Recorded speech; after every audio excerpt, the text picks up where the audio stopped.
Por muito tempo, a gente viu o mundo financeiro por duas óticas. De um lado, a gente tem o sistema tradicional, aquele que é composto por várias regras, grandes bancos, bolsas de valores, enfim, tudo aquilo que a gente já conhece. Do outro, a gente tem o universo cripto, aquele que é considerado muito volátil, aquele com diversas incertezas, aquele que muita gente acaba evitando por não saber exatamente o que é. Mas essa distinção está cada vez mais caindo por terra. O que antes eram considerados dois nichos completamente diferentes, hoje acabam se unindo em alguns aspectos. A pergunta que fica é: como a sua carteira deveria estar em um ambiente de convergência entre as finanças tradicionais e as criptomoedas? Para entender essa mudança, primeiro de tudo, a gente precisa entender o que é esse choque. E a diferença principal está na estrutura de poder. De um lado, a gente tem as finanças tradicionais, que são centralizadas,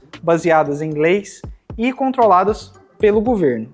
E então, eles controlam a emissão da moeda, a custódia dos ativos e também fazem as verificações das transações que acontecem na economia. Ou seja, é um sistema que ele é baseado na confiança de terceiros. Do outro, a gente tem o mercado cripto, que ele é majoritariamente descentralizado. A tecnologia blockchain, ela permite essa verificação feita centralmente pelo governo de uma maneira descentralizada, eliminando qualquer necessidade de um intermediário, por exemplo. Ou seja, é um sistema muito mais transparente do que o sistema que a gente tem em vigor hoje. Outro ponto crucial é a volatilidade e o risco. O sistema tradicional, embora ele tenha os seus riscos, é relativamente estável e altamente regulamentado. Já o mercado cripto, ele é conhecido pela sua volatilidade, mas infelizmente ainda existem muitos riscos presentes, como por exemplo, fraudes e a possibilidade de uma perda total dos ativos custodiados. Essa falta de um órgão central e essa natureza de alto risco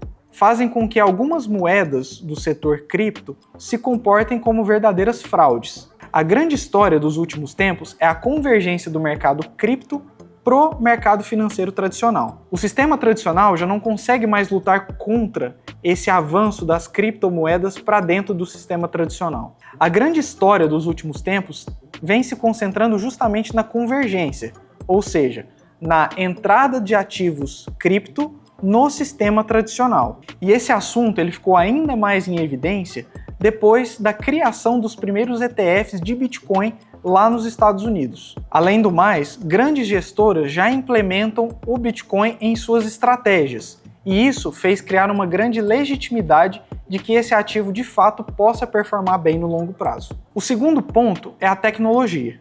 Os bancos tradicionais e os sistemas de pagamento cada vez mais vêm adotando os sistemas que compõem o mundo cripto, ou seja, a aceitação das moedas e também a adoção do blockchain nas suas operações. Essa aproximação faz com que cada vez mais o mercado cripto se pareça com o mercado de ações, por exemplo, ou de outros ativos de risco. Isso significa que em momentos de crise, o Bitcoin e demais criptomoedas se comportam muito semelhante com o S&P 500, que é um índice de ação muito importante lá nos Estados Unidos. Mas como essa nova realidade afeta a sua carteira? A inclusão de criptoativos em um determinado portfólio não é mais sobre se eu colocar criptomoedas, mas o quanto colocar. Mas como essa nova realidade se adapta à sua carteira? As criptomoedas, hoje, em um determinado portfólio, ela não é mais e se eu colocar no meu portfólio?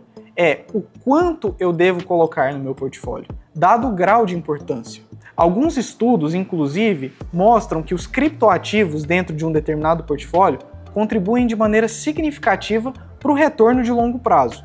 Isso porque, apesar da alta volatilidade, a possibilidade de retornos ainda maiores no longo prazo são maiores. Para um investidor intermediário ou iniciante, é muito importante que se considere os criptoativos como ativos de risco. Isso significa que a alocação ela deve ser feita de forma reduzida. E isso eu estou falando em torno de 1 a 5% do seu patrimônio, não mais do que isso. O outro ponto é a diversificação. Na hora de investir, não se limite apenas ao Bitcoin. Considere também outros projetos, como por exemplo o Ether da Ethereum e algumas outras altcoins que têm projetos sólidos. É muito importante frisar isso aqui. Mas um ponto que eu quero deixar muito claro aqui: O objetivo não é ficar rico do dia para a noite, mas sim utilizar a assimetria risco-retorno para ganhar no longo prazo. Agora a gente passa para o nosso checklist para que você consiga aplicar aí no seu dia a dia. Primeiro, entenda a estrutura das finanças tradicionais e a estrutura cripto. Segundo, adote uma visão institucional. Observe como o mercado se comporta mediante aquele assunto e as suas tendências para o futuro. Terceiro, trate cripto como um ativo de risco e mantenha a sua alocação entre 1% e 5% do seu portfólio. Quarto, não invista apenas em Bitcoin, busque projetos sólidos para diversificar a sua carteira. E quinto, mas não menos importante, invista pensando no longo prazo. Se você quer saber mais sobre esse assunto, eu posto semanalmente lá nas minhas outras redes sociais, vou deixar o link aqui abaixo, conteúdos sobre economia, mercados e investimento de forma geral. E então é isso que eu tinha para passar hoje. Se você gostou do vídeo, deixa seu like, compartilhe esse vídeo com quem você acha que se interessa pelo assunto, se inscreva no canal e ative o sininho para não perder mais vídeos como esse.